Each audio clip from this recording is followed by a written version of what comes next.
A terrifying presence has entered the room. The specter of communism! Welcome to Deep Thoughts While Gaming. I'm Chris Chappell. Today I'm playing, oh dear God help me, Fear and Hunger. The most brutal, unforgiving game ever made. And the hardest game to talk about on YouTube because you have to censor out so many Sekiro? Cakewalk. Super Meat Boy? Don't make me laugh. Even keeping your Tamagotchi alive was easier than this. If you've never heard of this game, you are a better person for it. Click off this video immediately. Still around? You depraved sicko. Fear and Hunger came out in 2018, the hellspawn of the sick mind of Finnish game developer Miro Haverinen, using RPG Maker in ways God never intended. You choose between one of 4 playable classes: the Knight, the Mercenary, the Dark Priest, or the Outlander. Then you begin your journey into the dungeons of fear and hunger. Here's how my first game went. Dogs were chasing me, so I tried to fight them. I died, and they devoured my corpse. This was mere moments into the start of the game, so I tried again. This time, instead of dallying searching through barrels for items, I made a beeline straight through the big gates at the entrance of the dungeons. The dogs followed me and killed me again. The third time, I went into the big gates, and this time I didn't get caught by the dogs.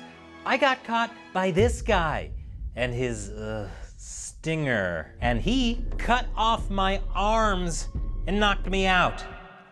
I awoke in a pile of corpses, crawled my way out on my one remaining arm, then met a floating head guy who summoned a giant minotaur that crushed me to death in a pool of blood. What is this game?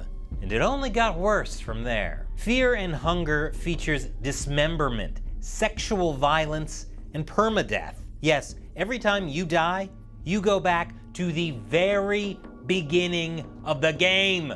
Who would enjoy this game? According to Google Analytics, former Soviet countries. And then it all made sense. Something about inescapable suffering and pain must sound pretty familiar to them. Fear and Hunger perfectly resonates with people who survived the real-life horror of communism. The skills you need to survive communism are the same skills you need to survive in Fear and Hunger, and vice versa. Skills we all might need a lot sooner than you think. There's no tutorial. You have to figure out how to navigate your new reality yourself, and the consequences for failing to are dire. Communism too has permadeath. Navigating the ever-changing party line and what was politically correct wasn't any easier than figuring out the rules of Fear and Hunger. It can seem arbitrary, cruel, and senseless. You learn something from each death. And you'd think with communism's death toll at over 100 million people, that would have been enough death to learn from. But that's not real communism. On the surface, Fear and Hunger looks like a classic old-school RPG. But if you play it like that, you will die. Frequently. As you play, you realize the rules of the game are not what you thought. Although on the surface it looks like it, Fear and Hunger is not an RPG. It's a survival horror. Communism too presents itself entirely differently from its bloody reality. You think it's about equality and liberation till you find yourself in some dungeon because you said something Stalin didn't like, and oh God, it's killing me! Like any survival horror, you want to avoid fights as much as possible. Resources are scarce. You know, if this were a free market economy, some enterprising entrepreneur would have realized there's a huge market for red vials. Fear and Hunger has 2 important stats you must manage: sanity and hunger. Hunger tends to happen a lot under communism. Fortunately, if you play as the Outlander, you have a special skill called Devour. It lets you eat the corpses of those you've killed. That's a skill Ukrainians also had to learn during the Holodomor, when the Soviet Union intentionally sparked a famine in Ukraine that killed millions and led to a lot of cannibalism. Why don't they teach you about that in school? Besides an unnatural hunger, your sanity slowly slips the more you spend time in communism. I mean, Fear and Hunger. And in your desperation, you might do horrible things, just on the off chance it gives you some benefit. Communism teaches you to sell anyone out for a chance at your own personal gain. even if it means feeding the pure and innocent girl to whatever the hell this is. And just like communism, you don't get anything for it other than the realization that you're a monster, a horrible, horrible monster. Communism too has an endless appetite for human life. Ugh, this game. Surviving communism and Fear and Hunger requires creativity. Instead of getting into a risky head-to-head confrontation with an ogre, you could use a bear trap. Yes, you can do that. Oh my God, this changes everything. That's the kind of creativity people used in the USSR, creating sprawling black markets to move goods around. After endless hours of grinding and dying through the dungeon of fear and loathing, you finally get to what you think is the end, only to realize, no. This is just the halfway point. You're transported to an ancient city dedicated to the old gods, and the reality of the satanic, Gnostic roots of communism stretch out before you, and it's horrifying. Oh God, the horror.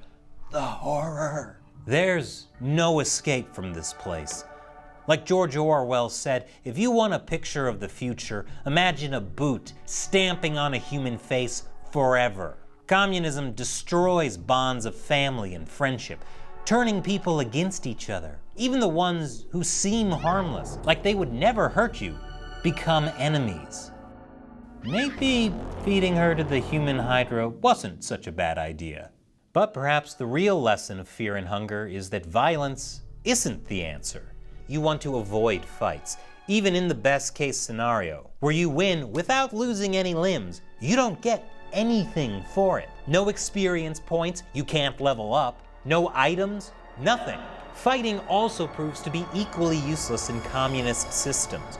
Core to Marxist ideology is dialectical materialism. History is driven forward by struggle and conflict. The more you fight, the more you feed the dialectics. You're playing the game the way they want you to play. Violence and hatred drives the revolution forward. But when you show love, it transforms you into something more powerful. Fear and hunger are tools communism uses to enslave people. Many former Soviet states only gained their freedom through bloodless coups, like the Velvet Revolution in former Czechoslovakia.